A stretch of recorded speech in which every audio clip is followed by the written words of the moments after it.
इन्हें कब झुकते देखे लिए, कहाँ झुके आपने देखे? मोदी जी झुके। देखिए इन लोगों के पास कहने के लिए कुछ नहीं है। इस तरह की इनको मंदबुद्धि बोला जाएगा। मंदबुद्धि इसलिए बोले जाएगी कि आज सारी दुनिया भारत की पीठ ठोक रही है, सारी दुनिया को फक्र महसूस हो रहा है। थोड़ी देर पहले कहने ये सारे मंदबुद्धि लोग हैं, कुछ भी कहेंगे। आप इनको इतना सीरियस क्यों लेते हो? ऑपरेशन सिंदूर के भारत और पाक के बीच पहले जबरदस्त तनाव और फिर युद्ध विराम के बाद अब विपक्ष को सरकार पर निशाना साधने का मौका मिल गया है। ऑपरेशन सिंदूर को लेकर विपक्षी दलों के कई नेताओं के बयानों पर महिपाल ढाणा ने कहा कि कांग्रेस और अन्य दलों के नेताओं को पार्टी द्वारा कुछ भी बोलने की छूट दी जाती है, लेकिन जनता उनको करारा जवाब देगी। आज भारत की पीठ पूरी दुनिया थपथपा रही है, लेकिन कई विपक्षी नेताओं को ये रास नहीं आ रहा है। महिपाल ढाणा ने कहा कि आज हमारी सेनाओं के पराक्रम की चारों तरफ सराहना हो रही है। कांग्रेस के नेताओं और विपक्षी पार्टी के नेताओं को मंदबुद्धि प्रवृत्ति के नेता हैं। कांग्रेस प्रचार कर रही है कि इंदिरा गांधी तो झुकी नहीं अमेरिका के आगे, मोदी जी कब झुके? इन्हें कब झुकते देखे लिए, कहाँ झुके आपने देखे? मोदी जी झुके।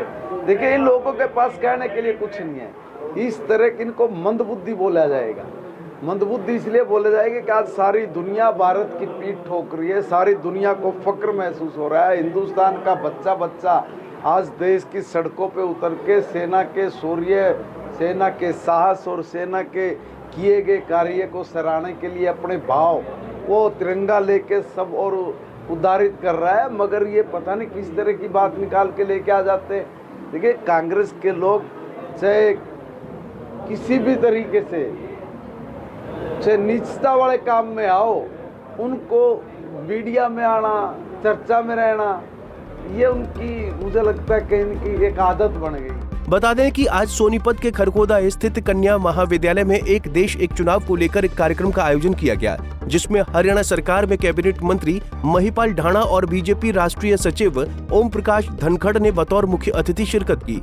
बीजेपी के राष्ट्रीय सचिव ओम प्रकाश धनखड़ ने कहा कि एक देश एक चुनाव को लेकर दोनों नेताओं का एक मत होना चाहिए। विपक्षी दलों की सहमति से एक देश एक चुनाव कानून लागू होगा। इससे देश के लाखों करोड़ रुपए का बजट चुनाव में खर्च होता वो बचेगा।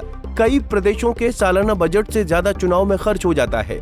देखिए जो भी देश ने भारत के प्रति शत्रुभाव दिखाया है, चाहे वो अजरबैजान हो, चाहे वो तुर्की हो, भारतीय अब अपने देश के प्रति बहुत सजग हैं।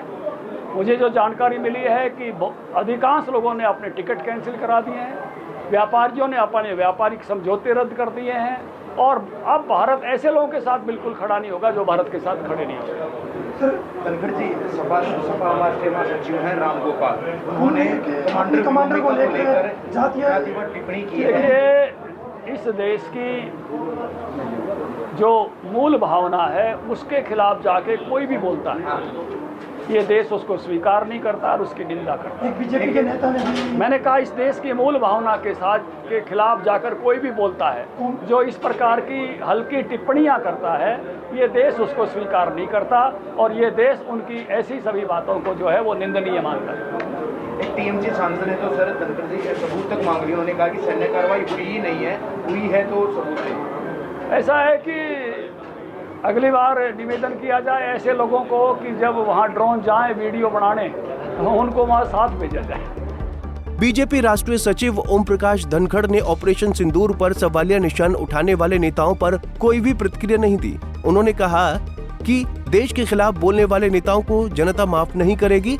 आगे से सबूत मांगने वालों को भी ड्रोन के साथ भेजना पड़ेगा। सोनीपत से सनी मलिक, पंजाब केसरी टीवी। हमसे जुड़े रहने के लिए हमारे YouTube चैनल को सब्सक्राइब करें और नई वीडियो की नोटिफिकेशन के लिए बेल आइकॉन को दबाएं। अगर आप ये वीडियो Facebook पर देख रहे हैं तो लाइक जरूर करें और ज्यादा से ज्यादा शेयर करें। धन्यवाद।